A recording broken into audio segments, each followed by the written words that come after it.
Ноқат районунун Көкбел айылынын тургундары бел алма кенинен көмүр ташыган оор жүк ташуучу унаалар айыл жолдорун бузуп жатышканын айтып митингге чыгышты. Райондук администрациянын алдына кече 4 августта 30дай киши чогулду. Тургундар көйгөй 2 жылдан бери чечилбей жатканын, жолго пост коюлса да оор жүк ташуучу унаалар тоскоолдуксуз көмүр ташыганын айтып нааразы болушту. İşanıt'ın 70 yıldığında ушул жолубуз оңдолуп калды эле, жакшы болуп калды эле.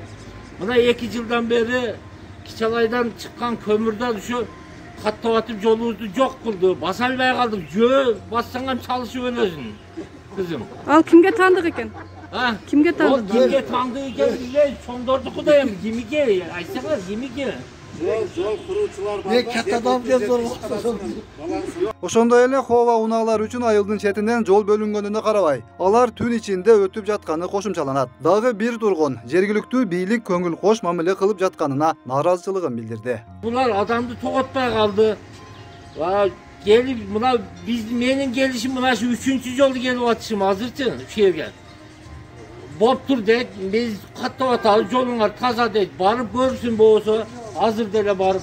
Чогулгандар менен сүйлөшүү үчүн райондун акиминин орун басары Замирбек Жапаров чыкты. Жашоочулардын бири унааларды Көкбел айылынын башчысы өзүнүн унаасы менен коштоп өтүп жатканын билдирди. Мына Ниваң менен сопровождение алып кетип атсың сен? Десем мен Нива миде отурат дедим, мен ошол жердеги айылда балдарга айттым, зонокун. Кандай Нива экен десем, айылдын Нивасы экен деп тартып жөнөтүштү.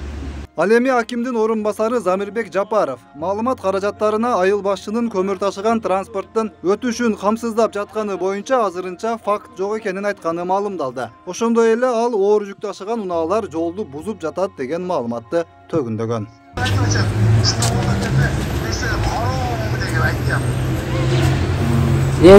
Ал эми Ош облустук ички иштер башкармалыгынан тургундар милицияга арыз менен кайрылышпаганын, бирок жергиликтүү бийликтин чечимине карай иш жүргүзүлөрүн билдиришти. Акимдин орун басары аталган көмүр кенин 5 арча компаниясы иштетерин айтат. Бул көмүр кенинин айланасында мындан 5 жыл мурда ызы чуулар жаралган. Анда Кадамжайдын Майдан айылынын тургундары 2 жаатка бөлүнүп, ортодо талаш чыккан. Айрымдары кенди 5 арча ЧЧКсы иштетүүсүн кубаттаса, кээ бирлери каршы чыгышкан. Нааразы болгон тарап кен мыйзамсыз казылып жатат деп билдирген. Бел алма боюнча ишти каржы полициясы бир нече жолу текшерүүгө алган. Бирок ал иштер сотко жетип жетпегени белгисиз. Азаттык радиосунун маалыматына караганда бел алмада 70 миллион тоннадай көмүр бар.